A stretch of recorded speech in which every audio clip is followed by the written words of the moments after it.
Assalamu alaikum wa rahmatullah. Bayan Allah da kuke bibiyo mu cikin wannan tasha tamu mai albarka, to yau ma za mu muku bayani akan wata aya guda ɗaya ta cikin Alƙur'ani mai girma.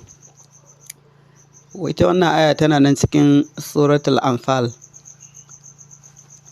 To ita wannan aya da za mu muku bayani akan ta danganu ne koko tana da alaƙa da mutanen da suke da iyali a cikin gidajensu waɗanda kuma ba a zaman lafiya sosai.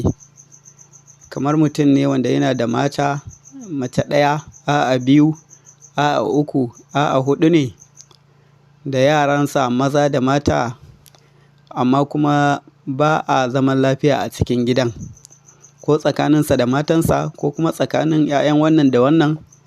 In kuma mace ɗaya ce ko tsakanin shi ita dai ba jituwa.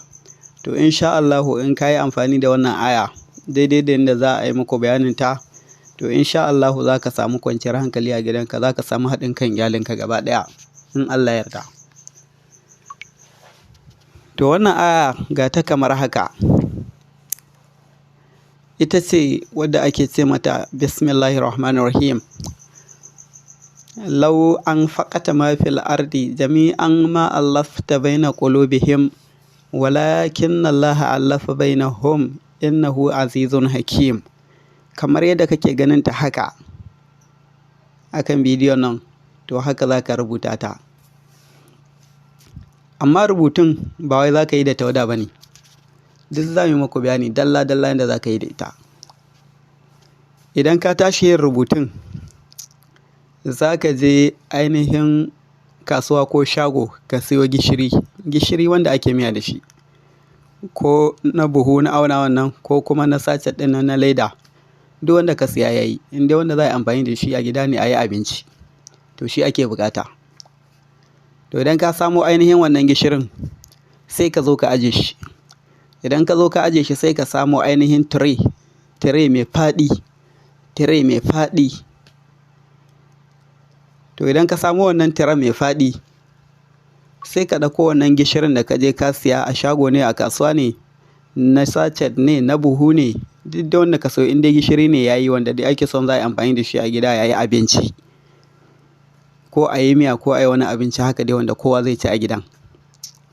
To idan ka samo wannan gishirin, ka ɗauko wannan tiren naka mai faɗi, sai ka ɗiba gishirin daidai wanda za ka ɗan baza shi akan tiren, wannan tiren mai faɗi, sai ka rubuta wannan aya a saman tiren da hannunka, za ka zazzana.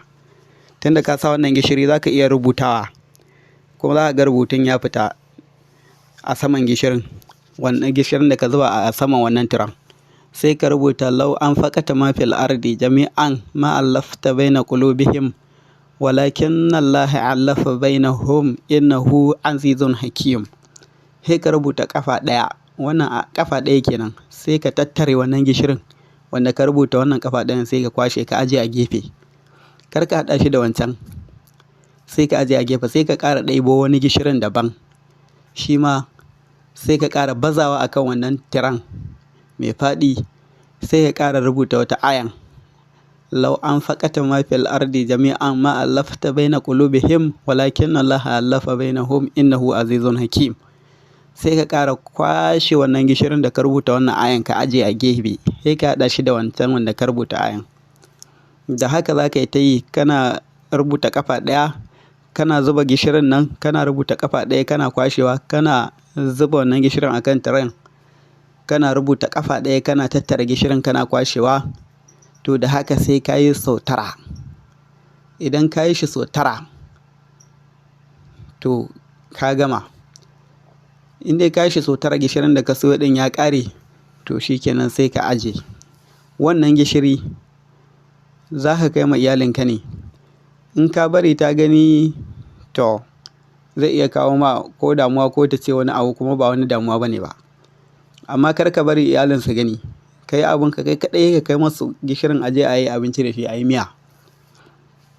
To insha Allahu in dai aka rinƙa yin abinci ana miya da shi a wannan gidan har ya ƙare gidanka, to wallahi in Allah ya yarda, wani damuwa ko na rashin zaman lafiya tsakaninka da iyalinka, ko rashin haɗin kan yaranka, 'ya'yanka maza da mata, wallahi duk ta ƙare a gidanka. Gidanka zai dawo normal cikin kwanciyar hankali, kuma sai yanda ka yi da gidanka insha Allahu.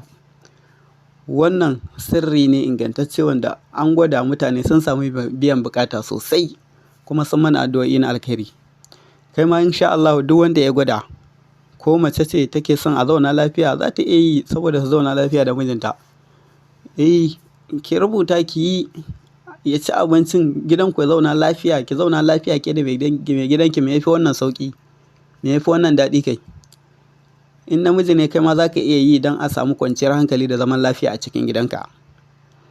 Mun gode da bibiyar mu da ku yi a cikin wannan tasha tamu ta Sirrin Aure TV, wanda wannan sirri ne mai kyau ingantacce wanda zai zaunar da mutane lafiya a cikin gidajensu in Allah yarda.